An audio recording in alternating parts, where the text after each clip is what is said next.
everyone, welcome to my channel, One Word With Me. I'm Jessica Julian, speech language pathologist.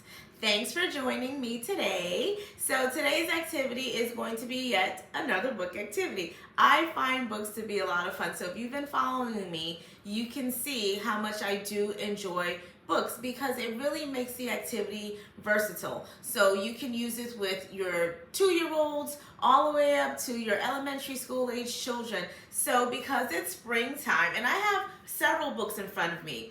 Plant the Tiny Seed, I have Elmo's Garden, and I have Planting a Rainbow. But for today's activity, I chose Plant the Tiny Seed.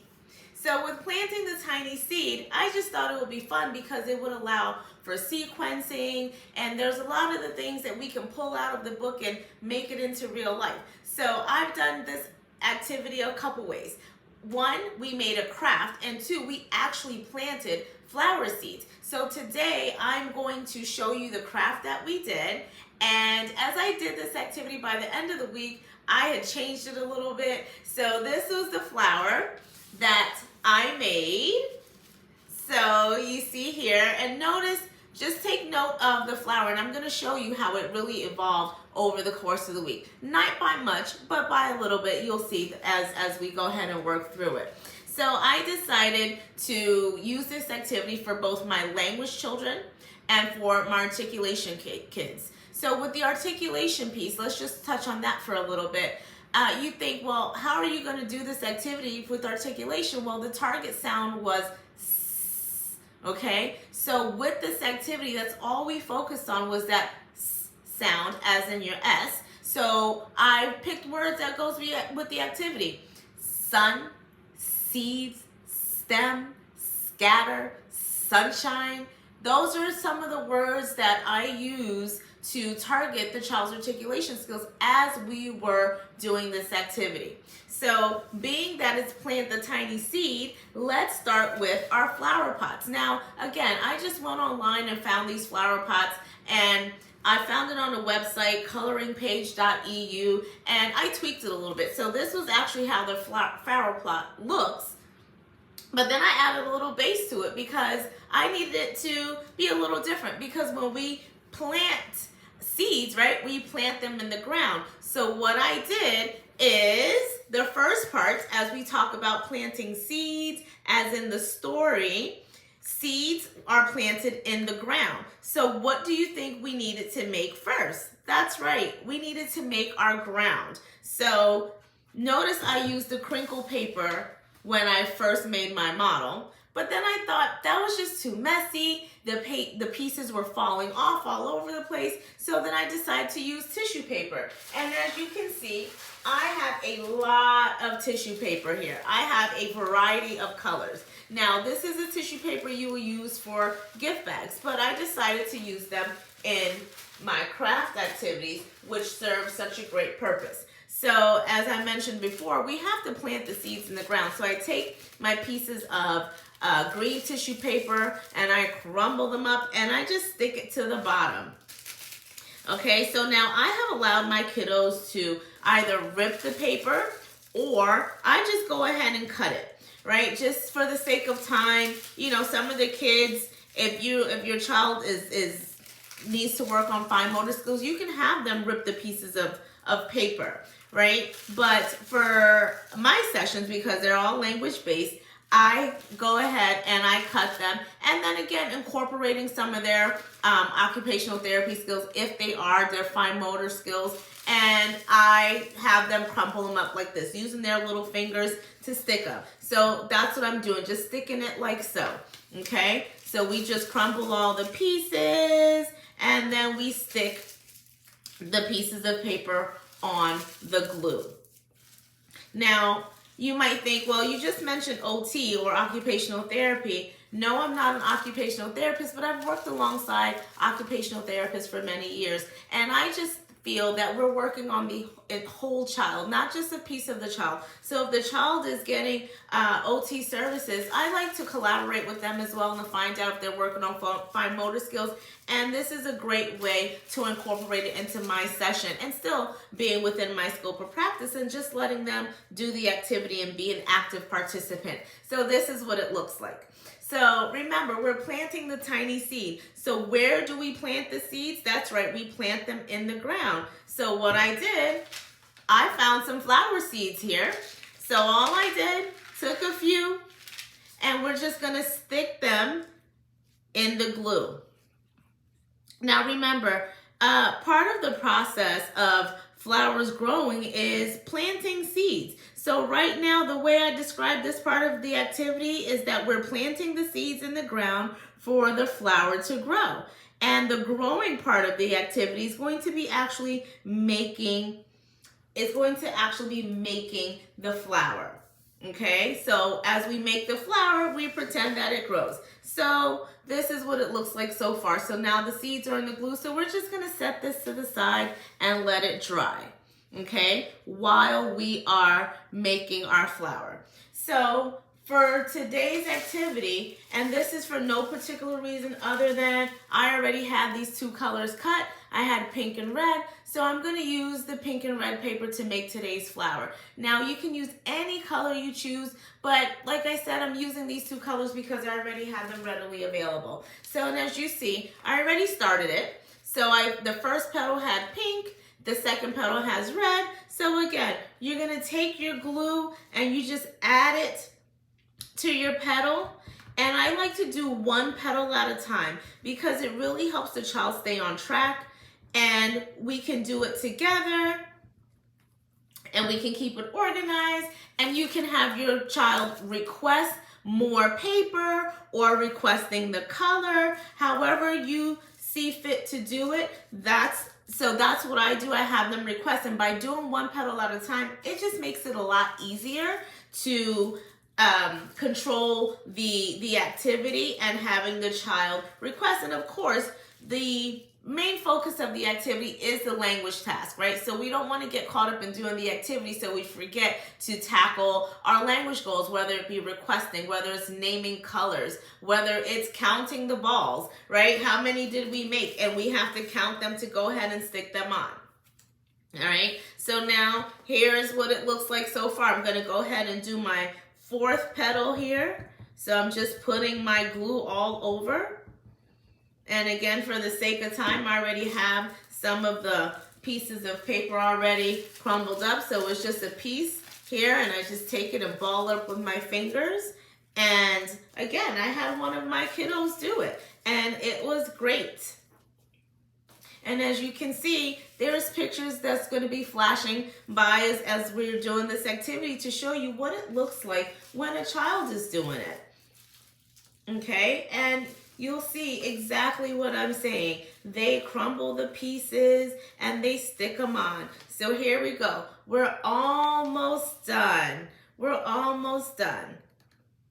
So for the last petal, it doesn't matter. There's pink and red on either side. So this last petal, we can actually just mix the two colors. This is your child's craft. You can do it however you desire. There's no right way to do it. It's just a matter of taking these little balls of paper, crumbling them up just like this, really small, sticking them on the glue to ultimately have your flower. And as you can see, it doesn't take much time to do this. So I do this again with my client because for the sake of time, you have to take into consideration their attention span as well. So keeping that in mind, that's why we do it together. Okay? So here we go. The flower is complete. The flower is complete. And next, I take this little handy dandy cotton ball to stick it in the middle of our flower. And here, again, going back to that articulation task, how does the cotton feel? Soft. So here we go. So we're even talking about texture here. So again, language-rich activities. you can talk about so many different things in just doing a simple craft. So now we take it and we stick it in the middle of our flower like so. And there's our flower. So the last part, we need the stem. We need the stem. So here we will take, what I use is a popsicle stick just to make it sturdy. Okay?